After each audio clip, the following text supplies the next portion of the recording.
ശബരിമല സ്വർണ്ണ കവർച്ചയിൽ പ്രത്യേക അന്വേഷണ സംഘത്തിന്റെ റിപ്പോർട്ട് നാളെ ഹൈക്കോടതിയിൽ സമർപ്പിക്കും. അന്വേഷണത്തിന് സമയം നീട്ടി ചോദിക്കാൻ പ്രത്യേക അന്വേഷണ സംഘം. കൂടുതൽ ഉന്നതവരെ ചോദ്യം ചെയ്യാനുണ്ടെന്ന് കോടതിയെ അറിയിക്കും. കേസിൽ ഇതുവരെ അറസ്റ്റിലായത് പ്രായോജകൻ ഉണ്ണികൃഷ്ണൻ പോറ്റിയടക്കം 3 പേർ.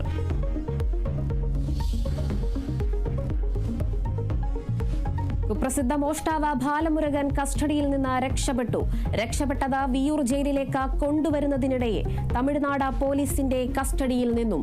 സംഭവം വിയൂർ ജയിലിനടുത്ത് ഭക്ഷണം കഴിക്കാൻ വാഹനം നിർത്തിയപ്പോൾ ബാലമുരുകൻ കസ്റ്റഡിയിൽ നിന്ന് രക്ഷപ്പെടുന്നത് 2ാം തവണ.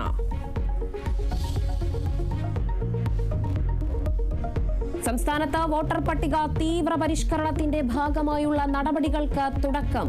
ബൂത്ത് ലെവൽ ഉദ്യോഗസ്ഥർ വീട്ടിലെത്തി ഫോമുകൾ നൽകും. പരിഷ്കരണത്തിന്റെ ഭാഗമായുള്ള പരിശോധനയും പേരുചേർക്കലും ഇന്നു മുതൽ. വോട്ടർ പട്ടിക പരിഷ്കരണത്തിനെതിരായ നടപടികൾ ചർച്ച ചെയ്യാൻ മുഖ്യമന്ത്രി വിളിച്ച സർവകക്ഷി യോഗം നാളെ.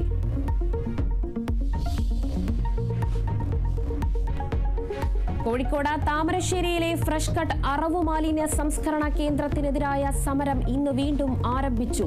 അനിശ്ചിതകാല സമരം വൈകിട്ട് 4 മണിക്ക് MN കാരശ്ശേരി ഉദ്ഘാടനം ചെയ്യും. പ്രതിഷേധ സ്ഥാപനത്തിന് പ്രവർത്തനാനുമതി നൽകിയതിനെതിരെ സമരവേദി നിരോധജ്ഞരുടെ പരിധിക്ക് പുറത്തുള്ള അമ്പലമുക്കിലേക്ക് മാറ്റി.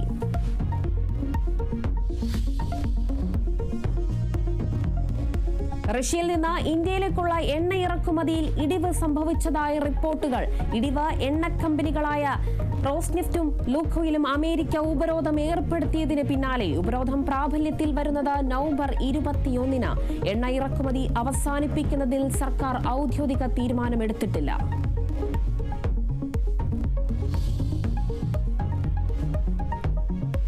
ബീഹാർ തെരഞ്ഞെടുപ്പ് ആദ്യഘട്ടത്തിന്റെ പരസ്യ പ്രചരണം ഇന്ന് അവസാനിക്കും. കലാശക്കൊട്ടിനൊരുങ്ങി ദേശീയ നേതാക്കൾ. ആദ്യഘട്ടത്തിൽ മത്സരം പാട്ന അടക്കം 121 സീറ്റുകളിൽ. 2ാം ഘട്ട വോട്ടെടുപ്പ് നവംബർ 11-ന്. തിരഞ്ഞെടുപ്പിന് 1 ദിവസം ബാക്കി നിൽക്കെ ബീഹാർ തീവ്ര വോട്ടർ പട്ടിക പരിഷ്കരണത്തിനെതിരായ ഹർജികൾ ഇന്ന് പരിഗണിക്കും.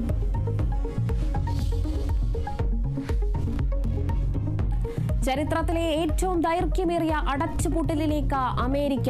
സർക്കാർ സേവനങ്ങളുടെ അടച്ചുപൂട്ടൽ 35ാം ദിവസത്തിലേക്ക്. 7.5 ലക്ഷത്തിലേറെ സർക്കാർ ജീവനക്കാർ ഇപ്പോഴും നിർബന്ധിത അവധിയിൽ. ധനാനുമതി ബിൽ സെനറ്റിൽ പരാജയപ്പെട്ടത് 13ാം തവണ.